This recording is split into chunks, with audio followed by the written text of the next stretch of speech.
ഇത് ഇന്നലെ തിരുനെൽവേലിയിൽ നിന്നാണ് ഈ ലോഡ് കയറ്റിയതായിട്ട് ബോട്ട് കയറ്റിയിട്ടുള്ളത്. എന്നിട്ട് ബേപ്പൂർക്കാണ് കൊണ്ടുപോകേണ്ടത്.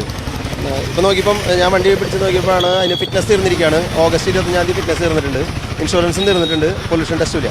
പിന്നെ ഈ ലോഡ് പ്രൊജക്ഷനാണ്. ഇത്രയും നീളം കൂടിയ ലോഡ് ഈ ചെറിയ വണ്ടിയിൽ കൊണ്ടുപോകാൻ പറ്റില്ല. വണ്ടി തന്നെ ആടി ഒളിഞ്ഞിട്ട് വരുന്ന ശ്രദ്ധപ്പെട്ട് അങ്ങനെയാണ് ഞാൻ അത് പിന്തുടർന്ന് വന്ന് പിടിച്ചത്. ഇത്ര വലിയ ലോഡ് ശരിക്കും എന്താണ് ഇതിനുള്ള ഈ ഓഫൻസിന് എന്താണ് പിഴയാണ്? ഇത് ലോഡ് പ്രൊജക്ഷന് 20,000 രൂപ ഫൈൻ വരും.